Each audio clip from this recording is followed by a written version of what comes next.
Hi folks, I'm joined by the founder and director of Forum for Democracy, Thierry Baudet. I pronounced that wrong, haven't I? No, it's almost right. Almost right. And John Laughland, thank you both for joining me. I thought, would be able to discuss what you guys are actually doing, because I think that a lot of our audience will have heard your names in the press and read your Wikipedia bios, which are not flattering, but it was enough to make me like you. Because basically I get the same description on Wikipedia as well. So I was like, right, okay, they can't be that bad. And I thought we'd just talk about the current circumstance in which you find yourself and what you think is going on. Yes, well, thank you for having us. We're sort of touring podcasts together. I'm a member of parliament. I'm a Dutch politician in the Netherlands. And I've written a book which is now coming out in English, The COVID Conspiracy, The Globalist Takeover and the Great Reset, which is about what I think is currently happening. And our party, my party, has an international department, which is called Forum for Democracy International. And we are very, very honored that John Laughland has agreed to be the director of that institute. I've been an admirer of John's for a very long time, for many, many years. And together we're trying to build an international platform for like-minded people. And if you need an umbrella term for that, I would say we are a global anti-globalist alliance. Is this like a counter World Economic Forum? Right. Well, yes, in a way you could say most of the ideas that we oppose are defended by the World Economic Forum. So it's almost an exact thing. If you take anything they propose, then you're almost entirely sure that we will believe the opposite. This would be right for society. I basically find myself in the same position at this point, because I mean it doesn't seem to be overstating the case that there is some kind of global takeover by a particular cabal of people who all share a particular worldview, which seems to be a kind of managerial view of humanity, of what humanity should live under. And as someone who has been quite independent my entire life, I find myself viewing it with a great deal of horror, actually. What do you guys make of that? Well, managerial is the right word, because the history of the World Economic Forum, as I'm sure you know, is that it was created in 1971, I think, as the European Management Forum, and Klaus Schwab is in fact a professor of management, and so he indeed ticks all the wrong boxes, because he is a managerist. He is the embodiment of James Burnham's managerial revolution. And I think the reason why we are, yes, the opposite of the World Economic Forum is the thing, probably to summarize the thing that we hate most about it, is this conjunction of big business, big corporate business, and leftism. In Britain and in other countries for many decades now, the right has allied itself with world capitalism, international capitalism. But I'm afraid, in my view, the right has chosen the wrong ally, because on the contrary, as we've seen only recently here in Britain with Nigel Farage's the cancellation of his bank account, we can see that big business, big banks, big corporations have become left-wing organizations, culturally left-wing organizations. So it's this drift of liberalism, or what pretends to be liberalism, towards the left, which the World Economic Forum embodies, I think, more than anything else. I hate to say it, but I think it's not even what appears to be liberalism. I think it is, yes. It's kind of inevitable. Well, that liberalism but I mean, yes, I agree. I like you. I think it does actually come from liberalism itself. But on the other hand, we are now in a world where there is no rule of law, where property rights are, severely curtailed, if not completely destroyed, where there isn't really freedom of speech. So all those basic building blocks of classical liberalism have of course, in the recent developments, been brushed aside. Why do you think that is? Well, I think it is because liberalism is it is indeed in the actual essence of liberalism itself, which set itself up in the 17th century as a neutral structure. It would take Hobbes, the idea was the state would prevent conflict and so on. And then later on it was the market or the law, or these so-called neutral structures which were supposed to dissipate away social conflict. In reality, all declensions of liberalism are progressivist, and they want to improve society, to create a new man, and so on. And so they can never let up. They're always seeking new dragons to slay. It's not a neutral system, liberalism. It's, on the contrary, a militant system. And that's why the programmatic book of late 20th or mid 20th century liberalism is called The Open Society and Its Enemies. And indeed, liberalism, I think, defines itself, in some ways I sometimes say a bit like Protestantism, only in terms of its enemies. And that's why it's constantly seeking new enemies to justify its own sense of progressivism. It is interesting, isn't it, how it has this unspoken doctrine that allows it to render everything in reality as being in some way problematic, and progress is to break down all of these things. What do you think the end state of progress looks like? What's the destination? There isn't an end state, that's the whole point. It is a constant revolution, it's a permanent revolution, because unless there are more and more enemies to find, then liberalism loses its purpose. That's why it keeps creating new enemies. That's why, so to take an example of wokeism, gay marriage came out of nowhere about 10 years, just slightly less than 10 years ago. Nobody expected the gay marriage thing suddenly to come onto the agenda, still less for it to be a totem for progressivism, because those countries that don't accept it are pilloried. And then hardly was that over, but now we have transgender, which is seems to be another madness. So I don't know what the next thing will be. Maybe the sexualization of children and the normalization of paedophilia. But what I am certain of is that it's a constant process because of this desire for progressivism. It's essentially a progressive obsession. And it's the opposite of the conservative mindset, which is to regard reality as a source of wonderment, a source of inspiration, and of something which may lead to improvement, but also we all know that, you know, man is fallen in nature and that fundamentally human nature will always remain the same. I'd like to advance a theory as to what I think the end state is of progressivism.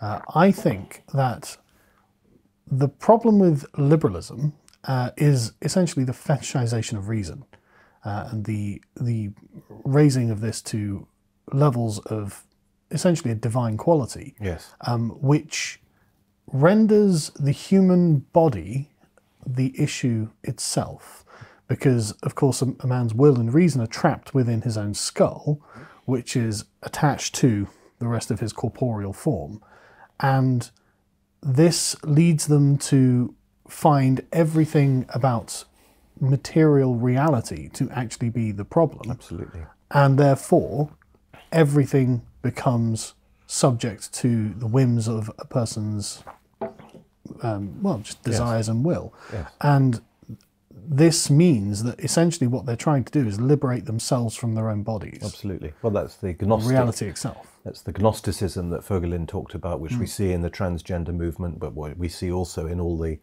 attempts to plan society. As you say, the fetishization of reason, or perhaps more precisely of will.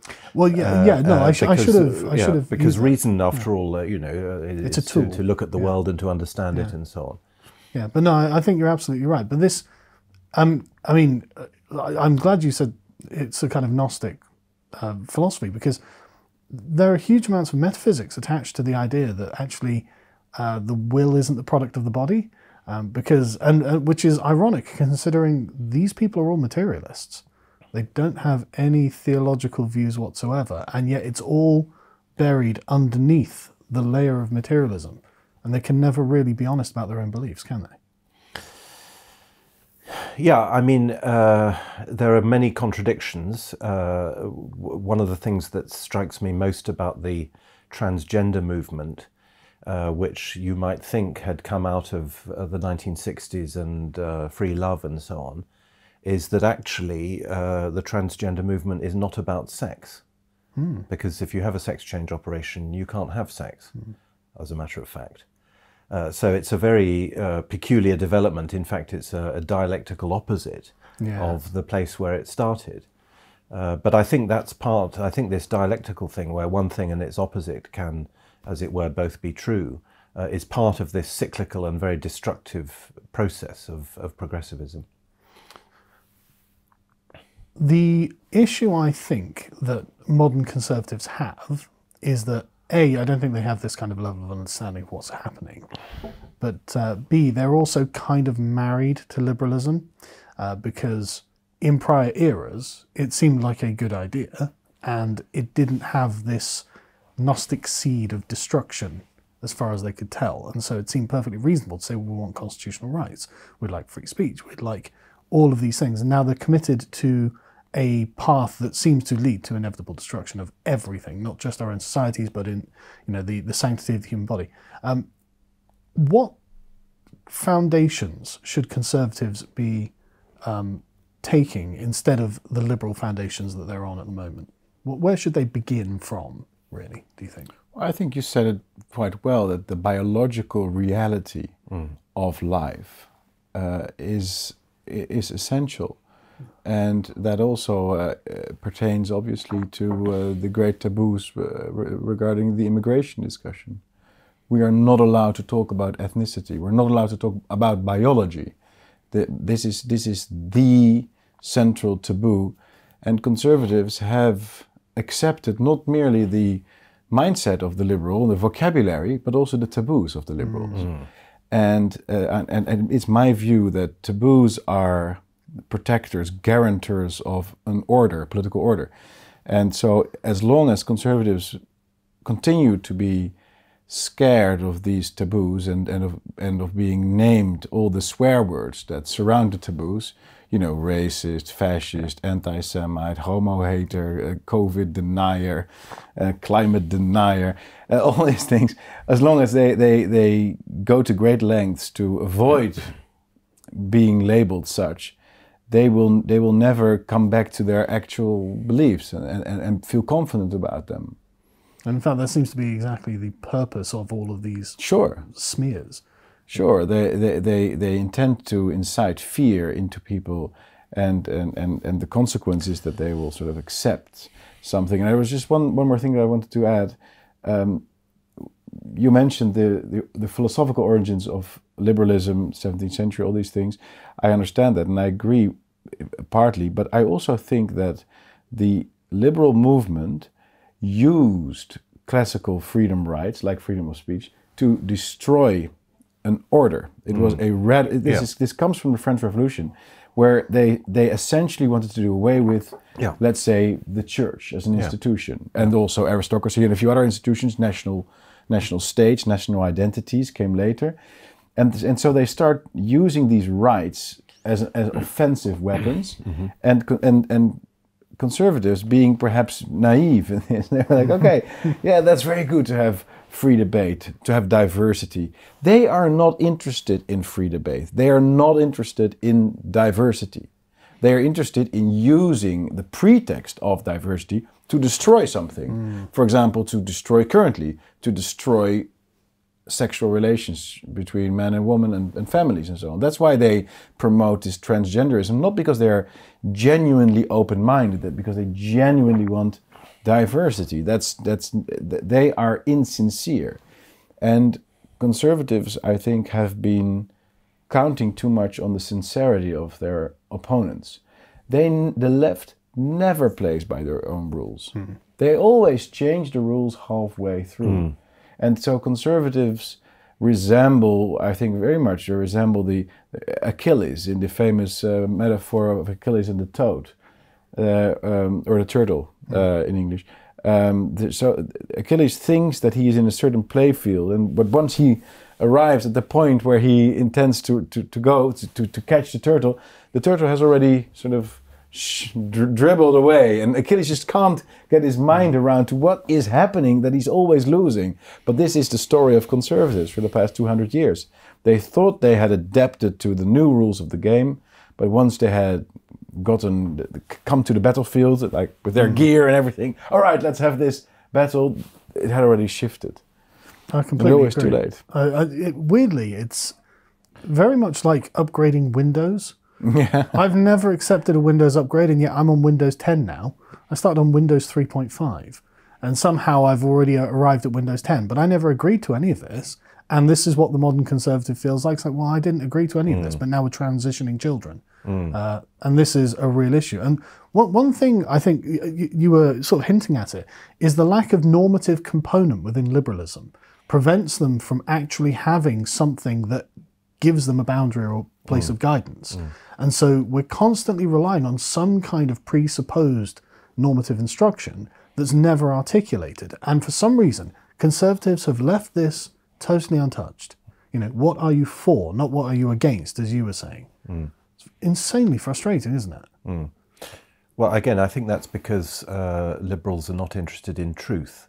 And that's why I think yes, I know what you mean by the fetishization of reason, but conservatives surely should be interested in truth. They should be interested in trying to understand and using their reason to understand the world as it is. Liberals, and that's also the paradox about materialism, because the key thing about materialism is that it is matter is unformed. So therefore, the consequence of materialism is that it can be informed by a simple act of will. In other words, the world, human nature, society is infinitely malleable by pure arbitrary decision making. Sorry to interrupt. It seems that actually, the way that you've framed this, it reveals liberalism to have a problem with truth itself, as in the enemy is the truth of reality. We need to change that because I have a feeling, I have a desire. I agree. To have something different. Because reality is not appreciated, and it is instead, that comes back to the Gnostic thing. The liberal, or the Gnostic anyway, is angry with reality, is angry at the world, at the way the world is now, and he wants to change it. So his attitude is one of constant change for change's sake. And the search for truth, by contrast, and the putting forward of truth, in as much as we can come to have access to the truth, is also, secondarily, one of the instruments against taboos, because it's precisely in societies where faith and truth, or a faith and a belief in truth, have collapsed, that people instead navigate by taboos.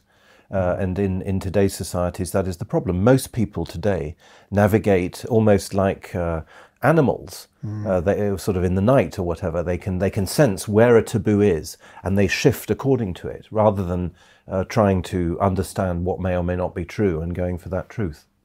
And ironically, this turns into a kind of tradition of its own, doesn't it?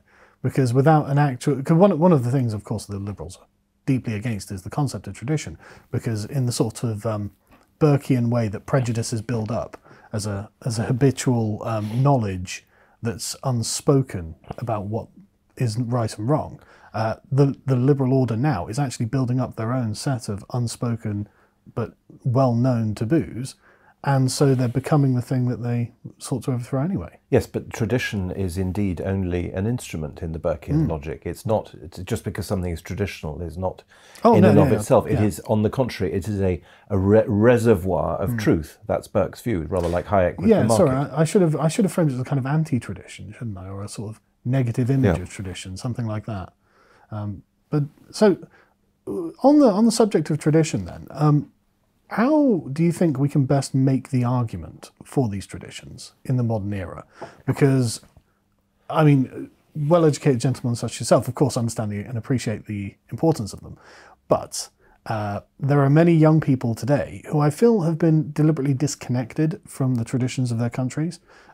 How do we try and persuade them that maybe there's something here they should be interested in? Well, the thing that John said about how the movement of free love in the 60s turned into something that has nothing to do with love or sex anymore right now, I think that makes a more fundamental point. Conservatives or traditionalists love the thing that has been created and that serves a certain purpose, and they look at life on the bright side. They see something that presents a certain enjoyment or a certain pleasure to people. Exactly. And the liberal, being a revolutionary, being an activist, being an unpleasant person, will not feel that. So if you are, and will look at it from some kind of abstract perspective in which it creates an inequality or some other perceived injustice or privilege or whatever. So he has his arguments ready. It's unjust. We have to change it.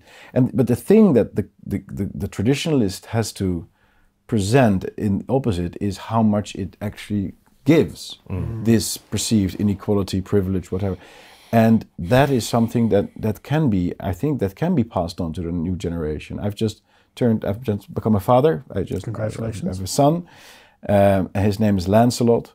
And That's obviously I would love him to understand some of the myths and the great stories that surround that personality in European history. But all the things that I'm trying to pass on to him are things that I actually love. Exactly.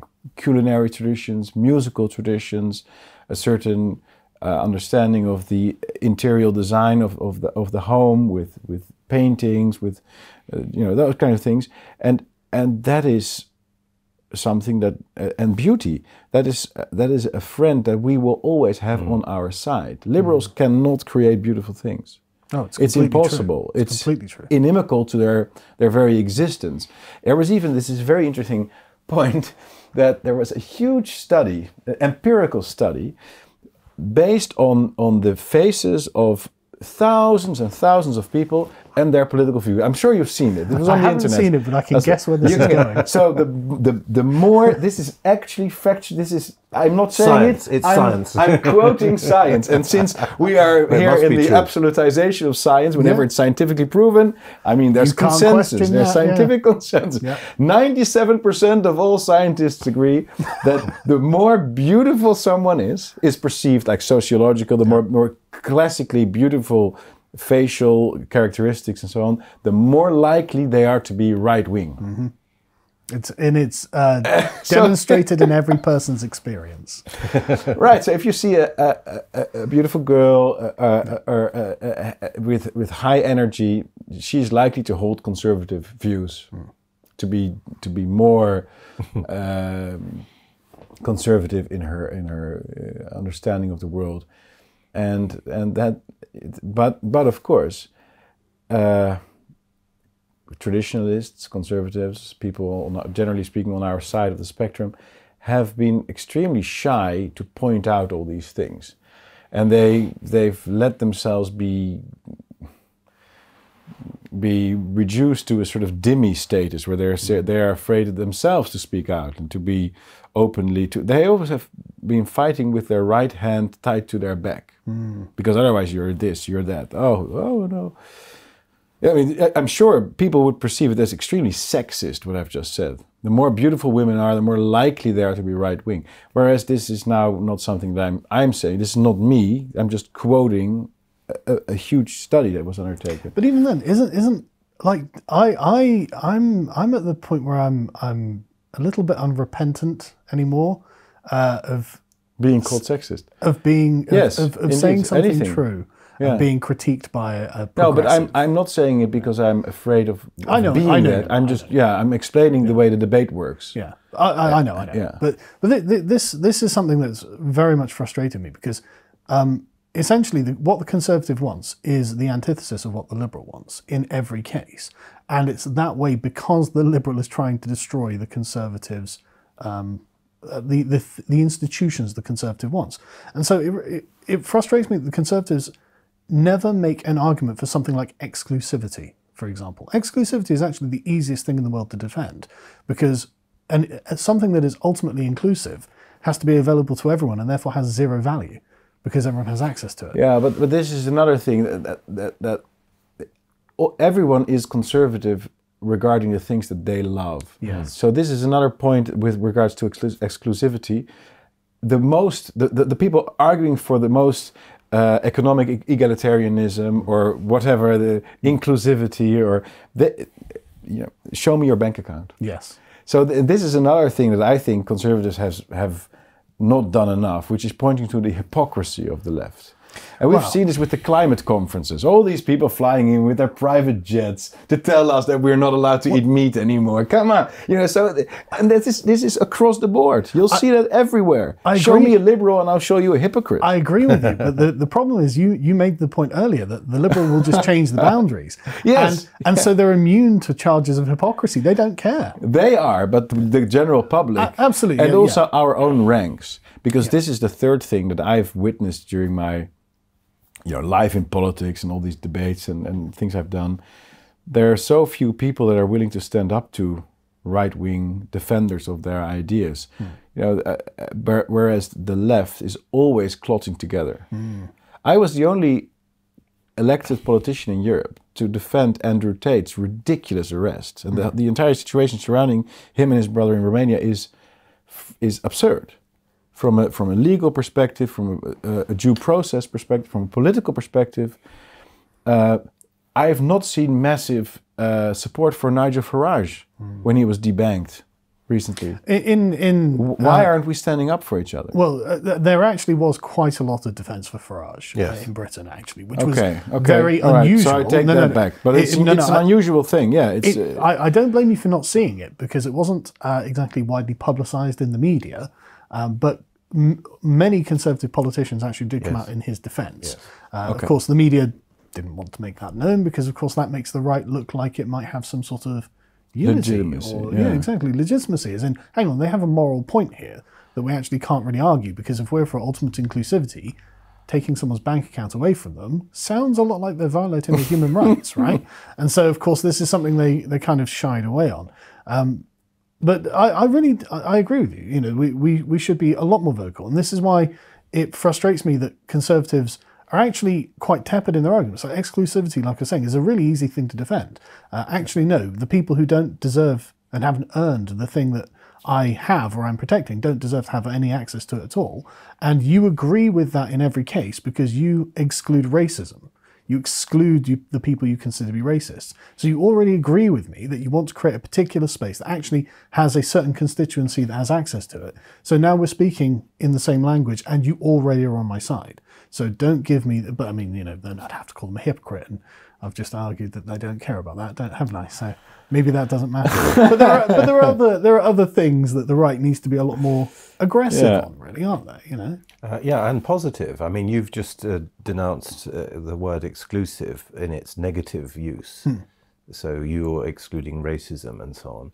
But we all know that exclusive also has a very, very positive connotation.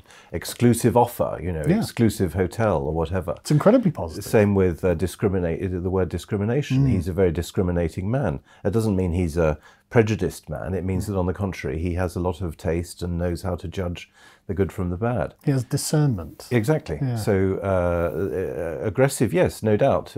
Certainly robust, but also positive. And finally, we lack massive donors like George Soros and so on. And that is another thing that I've wondered about for many years. How come? Where are our billionaires? And the billionaires that there are more or less on the conservative side seem to be extremely concerned with being associated with the forbidden things, and they want the New York Times to write something, or they prefer to go to the gala of the New York Times than to be with some activist group. So they're not, and part of that is obviously fear for the other financial institutions that they themselves are dependent on again, because if you're a billionaire, you're very afraid that the tax authorities are going to come and knock on your door. Obviously, you're very afraid of. There are lots of closets that you'd like to keep closed, but also, I think we have not successfully created a social and economic network yet. We are still dependent very much on. So that's why I've launched an app on my phone, on the iPhone. There's a forum app. The party has launched it. We're going to internationalize that. And all the members of the party can put their companies on it. They can have job offers, holiday houses. We've set up a school. We set up a publishing house, obviously. and we have a dating function on it, so that you can Tinder your way through conservative people, and we can do that on a global level. I mean, if this anti-globalist alliance really takes off, and we have a global app where we can always find, if I have a problem with my car or I want to find a restaurant or something, that's another thing that we have not yet established, whereas the left, I think, has been much more successful in that regard, in creating social and economic they're ruthless. Connections. They're ruthless. They will exclude anything they perceive as being non-leftist, let alone being conservative, at the drop of the hat. And they're very, very conscious of where funds are going. And they make sure they go to left-wing causes all the time. They're incredibly well organized. Yes, and this is an example from the Netherlands. So the government, we have now formally a right-wing government. That means that they have been campaigning on not paying too much to the climate policies. So with this government, they give subsidies, several millions, to this organization, activist lobbyist organization called Urgenda. And they start a lawsuit against the government with the money provided for them by the government to demand more climate policies. And then the government decides not to proceed against them, just to accept the judgment of the judge. But if you do that in Dutch private law, you're very likely to lose the case, because if you don't put forward arguments, the judge is not going to investigate himself, right, or herself, in most cases now. And so the government got ruled against, did not appeal, went to parliament, like, it's a judge, it's not our opinion, it's the rule of law, we have to do this. And that is it's a way to use money to channel this and to get the whole government to move very steeply in the left direction. And that is something that, for example, people on our side are never thinking about those tricks. The Conservative government over here has been doing much the same thing, actually. They recently decided they weren't going to continue funding Stonewall, the gay activist movement, which is obviously an incredibly left-wing thing. And that was about 6 months ago, after 13 years of Conservative government. So 13 years of Conservative government funding to left-wing activists. And finally they were like, well, maybe we'll stop that. So this is ridiculous. Why was it not on day one? Why do you, the Conservatives, give a single penny to anything that even smells vaguely left-wing? Why aren't you funding right-wing organisations? Why is this the case? And so the Conservatives... Well, of course, we're already being funded by Putin. Oh, God. Well, I'm waiting for the check to clear. I mean... And we just got banned from YouTube. But you are right. There's no funding for right-wing organisations or initiatives. I mean, I had to fund all of this myself, right? So there's just nothing. And I mean, thank God the public are conservative in quite right-wing and willing to put their money where their mouth is. Because if it wasn't for popular funding, we'd have nothing. And they don't have any popular support whatsoever, do they? So it's incredible. They have subsidies. Yeah, they have subsidies from vested interests. But this is now actually destroying Dutch cultural life as well, because lots of friends of mine are in music and classical music world, and all these orchestras. And this is a field where I believe it's true that subsidies must exist, because otherwise you probably cannot survive. So they have all these subsidies, and as long as subsidies exist in any case, there's no real market. So it's impossible to go beyond the subsidies in the classical music world.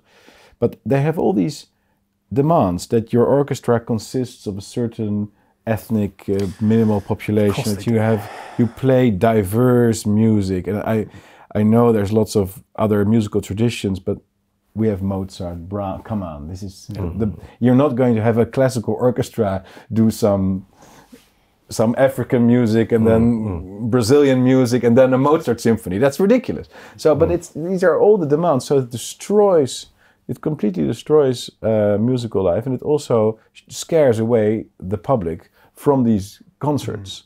So a conservative tradition is effectively destroyed from both sides. The audience is like, oh, whatever, it's weird. The orchestras can't function anymore. And this is how, through these subsidies for diversity, you can effectively destroy entire parts of society. And they never think about the consequence of this, because I mean, as an Englishman, if I go to the Netherlands and go to watch and listen to an orchestra, I actually don't want to hear African music. I'd actually like to hear Dutch music. Weirdly enough, or just that's European why I've music. gone. Or European music more generally. Say, that's why I've gone there. And if I did want to hear African music, I would take a trip to Africa because I'd want the authentic experience, rather than some kind of progressive facsimile. I would actually like to hear Africans playing their music, or Brazilians playing their music, or Europeans playing their music. I'd like to experience the authentic thing. And they, again, have just created this reality where it's not true. There's a disconnect. There's an emotional authenticity when Africans are performing their own indigenous music as to when Europeans are performing their own indigenous music. And there's a truth there that's been removed when the Dutch Philharmonic Orchestra or something is playing something from Zimbabwe or something. It's not real. And I don't believe it. And so I can't get invested in it as a member of the audience, as someone who's interested culturally in that thing. Yeah, I think it's now also being done with plays, theater plays, and movies, where there's this idea that Hamlet is now a trans woman from immigrant descent or something. It must be like that, otherwise your diversity quota are not going to be met. And I just hope that this will succumb under its own, it will fall apart under its own ridiculousness. Well, you would think that, but the powers that be seem to be insistent on propping this up. I thought it was going to fall apart a few years ago, but it just keeps going. And now, and the worst part is, I'm really concerned because people of sort of my age and older, we've got a... You are 25. I wish I was 25. I'm 43. I remember a time when our cultures were quite self-confident. Right? In the 80s and 90s, we actually liked ourselves, and we actually believed in ourselves, and we didn't see ourselves as being oppressive forces that were keeping the rest of the world down. Actually, we were quite happy with the cultures that we were. And so I at least can remember a time when it wasn't straight white European men are the worst things to have ever walked the earth, right? But now, if you're 21, you don't remember that time. No. You only remember the progressive era where, the West has always been evil. And so you have an emotional aversion to connecting with that thing. And you exist in a time where technology is unbelievable and gives you access to everything at all times. And so you've got a short attention span. You don't feel like you belong anywhere. You feel like a kind of stranger, like a leaf that's floating in a river. That you've got no agency and you don't have any stability. And this, I think, I've got young children as well, and I'm genuinely concerned that they're going to grow up feeling they don't actually belong in England, where they've been born and raised their entire lives, that they don't understand, the place. And I'm really worried about this. And this is the sort of thing that I think Conservatives should actually start thinking in a more sort of aesthetic way about their own country, rather than in the sort of rationalistic way that the left always presents every argument in the abstract. It's like, no, how do you feel when you're walking through the countryside? How do you feel when you go to an old pub, or you go to an old church, or something like that? You see a castle. This has been here for a long time, and we have been here for a long time. We're rooted people. We're tribes of the land. You take them to museums and you look at 400 or 500-year-old paintings, and you tell your kid, you look like this person. You look like this king. You're of the same tribe. You are of the same family. That is gone from the modern world. And John and I were walking in Marlborough earlier today, because we were visiting here. We had a car. Beautiful old village, obviously, but then the church in the center of High Street is now a modern art museum with rock music playing from speakers, and it was sort of a dreadful experience. Why? Come on! And this desacralization is of our traditional landscape, but also of our spiritual is everywhere. In the Netherlands, also our traditional festive days are being cancelled or changed, or because they're not being changed into pride festivals, are they? Yes, well, for example, we have Dutch Santa Claus is on December 5th. Right. It's a typical sort of saint person with a long beard, looks like Santa Claus, but has a slightly different name. His name is Sinterklaas in Dutch. And he has all these black Pete's that are his helpers. Yeah. And in the traditional story, they are not slaves because the Netherlands has never had black slavery on its own territory, on its own soil. We've never had that in our entire history. So it's not an innate part of our culture. It's not sort of American Confederate flag kind of thing. That's not what it used to be. But it has sort of been cultural appropriation. We've sort of appropriated that culture and now recreated a Dutch history where we were having slaves here in Amsterdam and in The Hague. It's never happened. We've never had black slaves on Dutch soil in Europe. It has not happened. So it's a different story. The Black Pete is a very funny character. Yeah. He's not actually a slave. He's rather like like Caliban in Shakespeare's The Tempest, where Prospero finds this wild figure and he's sort of his friend and they help each other. Right. And but now Black Pete has been banned. Yeah. And we now have Rainbow Pete. So you're actually not that far with the really? price. Yeah. He's a rainbow. So actually, what a surprise! Yeah, but you are right. It's like I view it as a kind of cultural imperialism from America, where it's inverted imperialism, where we take over all the guilt complex. Yeah, we willingly take in the sins of America and ascribe them to ourselves. It's like no. Yeah. Like I mean, for example, like I as an Englishman, I'm really proud of the way that England dealt with slavery. Obviously, especially legally when a slave, I can't remember the name of the slave now, but he escaped on English soil, and so it went to court, and it was just declared, well, the air of England is just too pure for a slave to breathe, he's free. And that was how English law decided that slavery just wasn't permitted in England. And that was in 1750 or something. And I'm just sat there going, well, right, so I'm actually really proud of that, actually, and I think that was the right thing to do. And now I get to hear about America's sins about slavery, and I'm supposed to, because my skin is light, I'm supposed to take this on myself. It's like, no, we have a tradition about slavery and we're against it. And also the implication or the suggestion that every white person was a slaveholder. Oh, God. And every black person was was a slave. Yeah. It was ancestors were slaves. It's not true. Or that there were no black slave traders. Slaveholders. Or no, or slaveholders. Or owners, yes, exactly, of course. Danish de Souza wrote a book about this. I didn't know this. It's completely wiped from American history, but there were plenty black slaveholders in the USA. Right.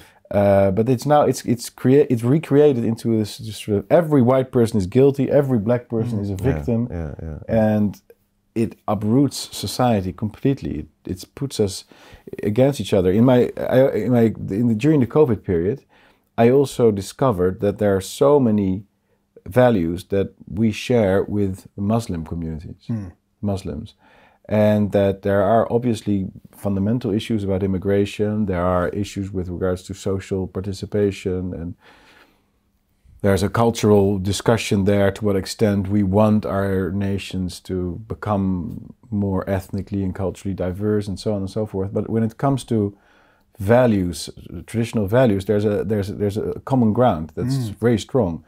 And the way in which we've been accepting all these little pockets where, oh no, I'm this, I'm that, that is also something that has been created because we are being called racist all the time, so much that it's like, oh well, yeah, it's not really true, but hey, there's an element of truth there or something like that. Therefore, we have the Muslims, we have this, we have that, we have the conservatives. No, we have to break free from that. That's a force that is very strong. I think if the conservative elements within the immigrant communities link up with traditional European conservatives, it's very interesting. The Conservative Alliance, it's called in the Netherlands sometimes. I mean, I see there are still a lot of problems, but it's also... It would be better to have at least some solidarity with these communities. Yeah. Because in many ways, you're exactly right. But one thing I notice is that a lot of these people do not think of themselves in the way that the left thinks of them. The left thinks in abstract categoricals. And these they people... are victims. We must subsidize or them. They're black, they're gay, or whatever. But these people think of themselves as being on a kind of sort of the river of civilization. Yes. You know, they're the inheritors of the Islamic tradition and things like this. And so this is a much more rich way of looking at the world. And actually, they respect us more when we view ourselves in that way as well. You know, if they say, well, hang on a second, we're the Christian Europeans, then suddenly we have a majesty in their own imagination and a self-respect about ourselves. When we just say, oh, we're white people, that doesn't mean anything to them as much as it doesn't mean anything to me. You know, I don't know what that means. And or we're people. Yeah. We're individuals. Yeah, exactly. That's even more reduced, you know.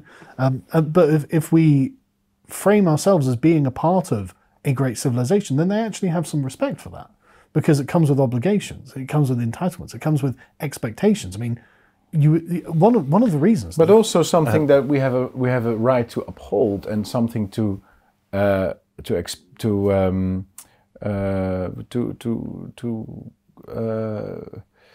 radiate, to be proud of. If you talk to, what is someone who is coming into the Netherlands seeing of that culture? Very, very little. They see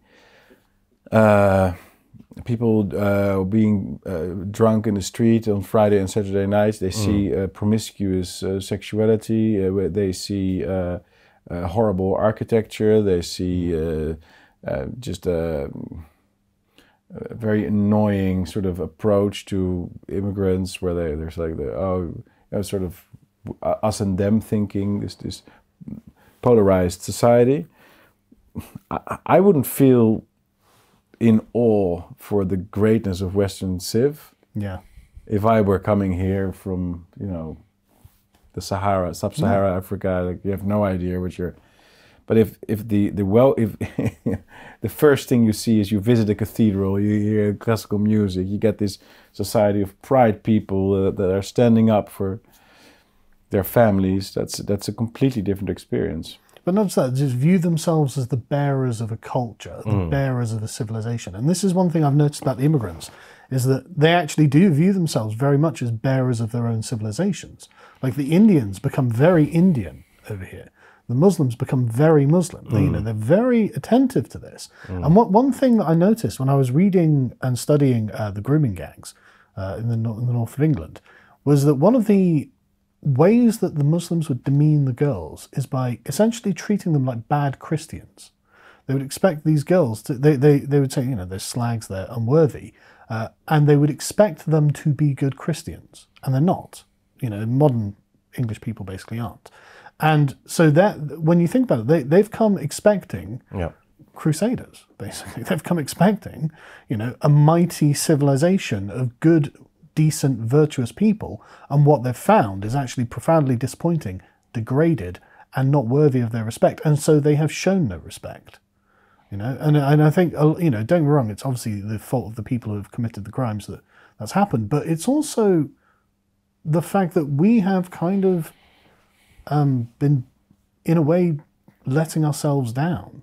If we actually had been speaking with full chest and saying, no, okay, you've come to England, that's fine. Here are the rules. You know, this is how the English run England, and you should be aware of that. Have a great day.